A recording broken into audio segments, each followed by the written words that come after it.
বিশ্বনবীর একজন সাহাবী তার বাচ্চা আব্দুল্লাহ, ছোট্ট বাচ্চা আব্দুল্লাহ, তাকে সহ 5 ওয়াক্ত সালাতের জামাতে যেতেন। প্রতিদিন আজান দিলে বাপ বেটা চলে যেতেন মসজিদে নববীতে, একসাথে সালাত আদায় করতেন। হঠাৎ করে বাপও নাই, বেটাও নাই, মানে ওই ছেলেটাও নাই, ওর আব্বার নাই। নবী জিজ্ঞেস করলেন সাহাবীদেরকে, কি হয়েছে? আব্দুল্লাহ ছোট্ট বালক, সে তো আসতো তার আব্বার সাথে, আর আসে না কেন? সাহাবীরা বললেন, ইয়া রাসূলুল্লাহ, ইয়া হাবিবাল্লাহ, ও মারা গেছে, বাচ্চাটা মারা গেছে, তাই তার আব্বার জামাতে আসে না। নবী বললেন, এটা কেমন কথা? মারা গেছে তো আল্লাহর কাছে চলে গেছে, সমস্যা কি? তাই বলে কি সাহাবী আসবে না, তার আব্বা আসবে না? বলে না, সে মাথাটা নিচু করে বাড়িতে বসে থাকে, খুব শোক তার ছেলের জন্য, আর আসে না। নবী সালাতের শেষে, সালাতুল জোহর আদায়ের পর বলল, চলো ওই সাহাবীর বাড়িতে যাই। সাহাবীর বাড়িতে গেল। সাহাবীর বাড়িতে প্রবেশ করে দেখে বাস্তবে সাহাবীটা মাথা নিচু করে ঝরঝর ঝরঝর করে পানি চোখ দিয়ে পড়ে যাচ্ছে। যে কয়েকদিন হলো মারা যাওয়া, ততদিন পর্যন্ত তিনি কাঁদতেই আসেন। নবী তাকে গেলেন, সালাম দিলেন। নবীকে দেখে মাথা উঁচু করলো। নবী জিজ্ঞেস করলেন, কি হয়েছে আব্দুল্লাহর আব্বা, তুমি কেন মসজিদে যাও না? বলে, আমার আব্দুল্লাহ ইন্তেকাল করেছেন, যখন আজান হয় আমার ছেলেটার কথা স্মরণ হয়, তা আমি যেতে পারি না। বলে, কেন? বলছে, ইয়া রাসূলুল্লাহ, হাবিবাল্লাহ, আমার ছোট্ট ছেলেটি বয়স 7 বছরের নিচে, নামাজ ফরজ হয় নাই, কিন্তু যখনই আজান হয় আমার সাথে 5 ওয়াক্ত সালাতের জামাতে যাই। ও আল্লাহর নবী, আপনাকে এত ভালোবাসতো, প্রতিদিন জামাতে তাকে নিয়ে যেতাম। একদিন হঠাৎ আমার শরীর অসুস্থ, এশার সালাতের জামাতে যেতে পারি নাই, বাড়িতে ওযু করে সালাত আদায় করে ঘুমিয়ে পড়েছি। গভীর রজনীতে ঘুম ভেঙে গেল, তাকে দেখি যাই নামাজ বিছে আমার ছোট্ট বালক, ছোট্ট ছেলে আব্দুল্লাহ দাঁড়িয়ে সুন্দর করে কেরাত তেলাওয়াত করছে, কোরআনুল কারীমের আয়াতগুলি তেলাওয়াত করছে, আর নফল সালাত আদায় করছে। আমি ডাক দিয়ে বললাম, আব্দুল্লাহ, তোমার তো বয়স হয়নি, তুমি সালাত ছেড়ে দাও। আব্দুল্লাহ কোনো কথা শুনলো না। দীর্ঘক্ষণ সালাত আদায় করার পর যখন সালাম ফেরালো, আমি বললাম, বাবা তুমি ঘুমিয়ে যাও, অনেক হয়েছে। ছোট্ট ছেলেটি ঘুমিয়ে পড়ল, আমি নিজেও ঘুমিয়ে গেলাম। কিছুক্ষণ পর আবার আমার ঘুম ভেঙে গেল।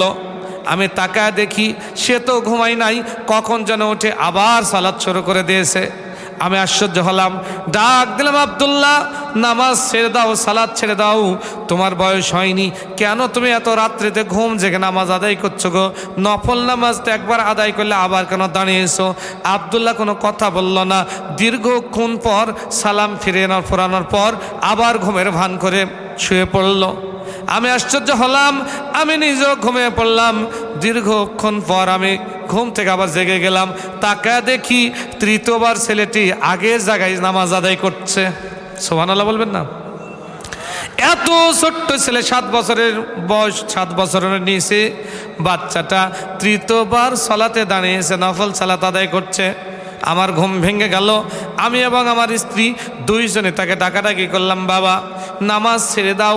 আব্দুল্লাহ কোনো কথা শুনল না। দীর্ঘক্ষণ সালাত আদায় করার পর সালাম ফিরে বলছে, আব্বু আপনি কি কথা বলেন?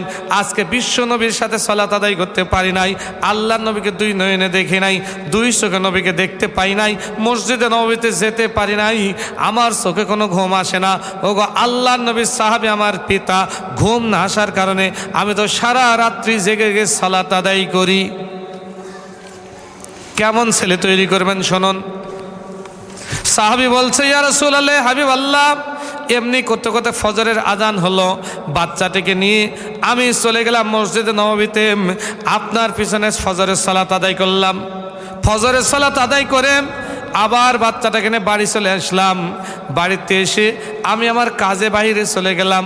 বাচ্চাটা ঘরের মধ্যে কোরআনুল কারীমের আয়াতগুলি তেলাওয়াত করতে থাকলো। নাস্তার সময় হলো, বাড়িতে আমি ঢুকে আব্দুল্লাহ বলে ডাক দিলাম। আব্দুল্লাহ কোনো কথা বলে না। ওর আম্মা অর্থাৎ আমার স্ত্রীকে জিজ্ঞেস করলাম, বলে আব্দুল্লাহ ঘরে আছে। আমি ঘরের মধ্যে প্রবেশ করলাম। ঘরের মধ্যে প্রবেশ করে দেখি আশ্চর্য ব্যাপার, আমার ছোট্ট ছেলে 7 বছর বয়সের নিচে, তার বয়স 5.75 বছর হবে, ও গালের নিচে ডান হাতটা দিয়ে ডান কাত হয়ে ঘুমিয়ে আছে। বারবার শরীরে ঝাঁকুনি দিলাম, কোনো কথা বলে না। শেষ পর্যন্ত আমার মনে সন্দেহ হলো, নাকের কাছে আমি হাত নিয়ে গেলাম, না নাক দিয়ে কোনো নিঃশ্বাস বের হয় না।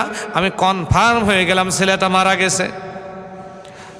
ওর মাকে ডাকলাম, মা এসে হাওয়া হাওয়া করে কান্নাকাটি শুরু করলো। ছেলেটাকে বুকের কাছে তুলে নিলাম না, সে তো আল্লাহর ডাকে সাড়া দিয়ে চলে গেছে। জানাজা হলো, কবর দিয়ে আসলাম, ও আল্লাহর নবী।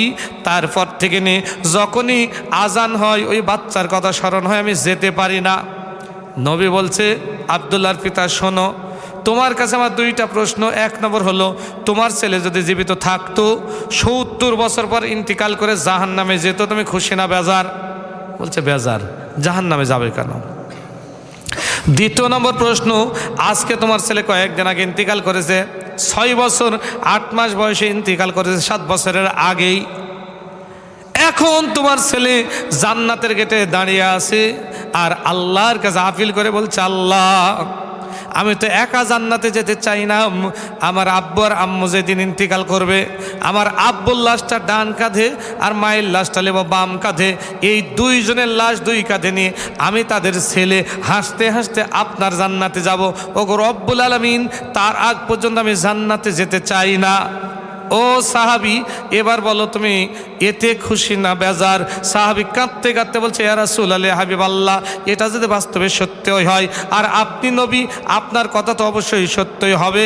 আমি আজকে থেকে ছেলের শোক ছেড়ে দিলাম। আমার ছেলে জান্নাতের গেটে দাঁড়িয়ে আছে আমাদেরকে জান্নাতে নিয়ে যাওয়ার জন্য। এর চাইতে বড় পাওয়ার কিছু হতে পারে না। পারে কে চাইতে বড় পাওয়া?